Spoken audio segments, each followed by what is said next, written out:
Student ये question है JEE mains 2023 मतलब 2023 में क्वेश्चन आया हुआ है।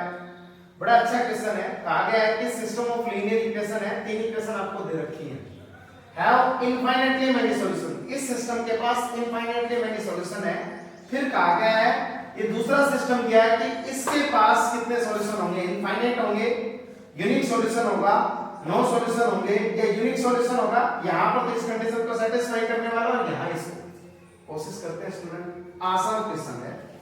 सबसे पहले कहा गया इनफाइनाइट सॉल्यूशन है। इनफाइनाइट सॉल्यूशन सुनते ही हमें ये पता है डेल का तो जीरो होना निश्चित है। अब डेल जीरो होने का मतलब ये हो गया 1 1 के, यहां पर 2 3 -1 और यहां 3 4 और 2।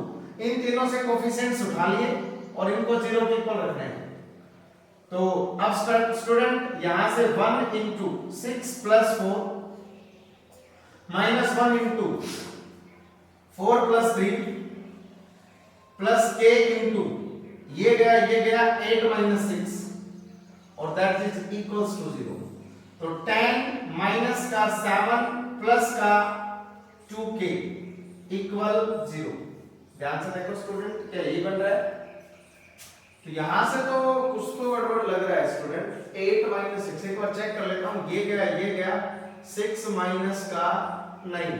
अरे भाई 8 माइनस का 9 आएगा, यहाँ 6 नहीं आएगा, 8 माइनस का 9 आएगा और यहाँ पर क्या आएगा? ठीक है स्टूडेंट, तो यहां से k की वैल्यू आपके पास आएगी -3।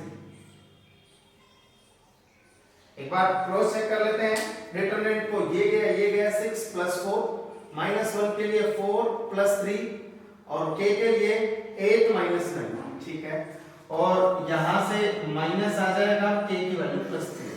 एक मिस्टेक स्टूडेंट, तो k की वैल्यू यहां पर क्या आई 3। मतलब सॉल्यूशन इनफाइनाइट एग्जिस्ट करने के लिए डेल का तो जीरो होना जरूरी है। उसके साथ साथ del x del y del z तीनों भी क्या होने चाहिए, जीरो होने चाहिए। अब उनके बारे में चेक नहीं करेंगे। इन्होंने कहा इनफाइनाइट सॉल्यूशन है तो डेल को जीरो हमने मान लिया।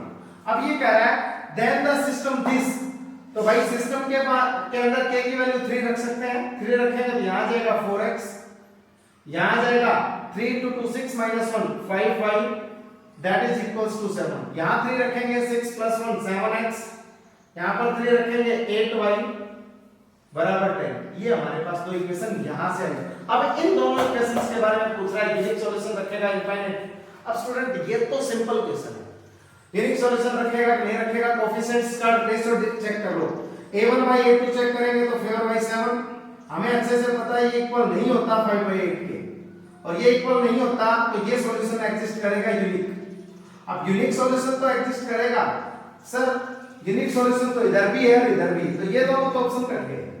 अब इन दोनों में यूनिक सॉल्यूशन कौन सा? एक तो है आप x और y की वैल्यू निकालो, फिर यहां पर पुट करो, देखो कौन सी कंडीशन को सेटिस्फाई कर रहा है। एक तरीका तो ये है, और दूसरा तरीका ये है एक बार इन्हीं में कुछ ऐड सब्ट्रैक्ट करके कुछ सेट करके देख लो।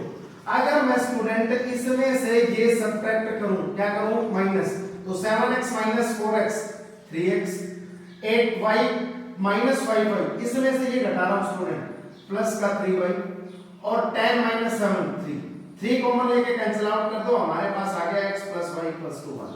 मतलब किसके पास यूनिक सॉल्यूशन है, उसके साथ साथ ये कंडीशन सेटिस्फाई कर रहा है, और ये हमारा फोर्थ ऑप्शन है, इसलिए सेकंड गलत। Got it student? Simple question था, कुछ नहीं करना था। उन्होंने कहा इनफाइनाइट सॉल्यूशन, डेल जीरो रख दिया, k की वैल्यू आ गई। अब k की वैल्यू हमने यहां यूज करके इसके सॉल्यूशंस के बारे में डिस्कशन कर लिया। Got it?